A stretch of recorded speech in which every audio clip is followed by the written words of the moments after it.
جب بندے کو اقتدار ملے، جب بندے کے پاس قوت آئے، جب بندے کے پاس طاقت آئے تو اسے اس پر گھمنڈ نہیں کرنا۔ یہ فرعونیت ہے۔ یہ کیا ہے؟ فرعونیت۔ یہ فرعونیت ہے، اس پہ گھمنڈ کرنا، میں ہوں، نہیں چھوڑیں گے۔ بندے کے پاس طاقت آئے، قوت آئے، اشارہ کروں گا کتنے لوگ سمجھیں گے۔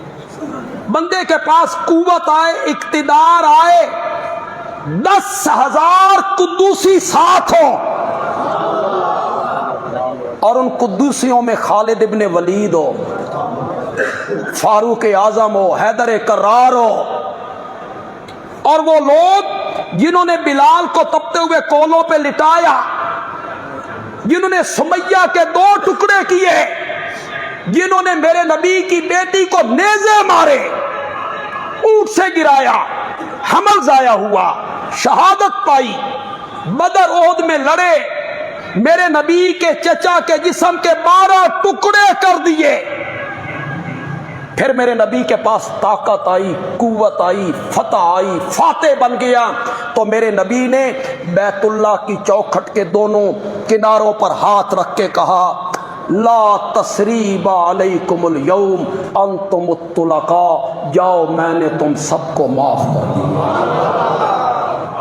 طاقت آئے نا تو پھر بندے کو حوصلہ کرنا چاہیے، قوت آئے تو بندے کو حوصلہ کرنا چاہیے۔ ہمارا کسی سیاسی جماعت سے کوئی تعلق نہیں، جماعتیں جانے، ان کی سیاست جانے، آپ جانے، آپ میں بھی ہر طبقے کے لوگ بیٹھے ہو، ہر جماعت کے لوگ بیٹھے ہو، قوت آئے، طاقت آئے۔ تو مجھے ایک سیاسی لیڈر کی وہ بات بہت یاد آ رہی ہے، کیسی بصیرت تھی اس میں، جس نے قومی اسمبلی میں کہا تھا ایسا نہ کرو، مخالفین کو جیلوں میں یوں نہ ڈالو، یوں مقدمے نہ بناؤ، ایک دن تم روو گے اور تمہارے آنسو پوچھنے والا۔ اس دن ہمیں سمجھ نہیں آئی،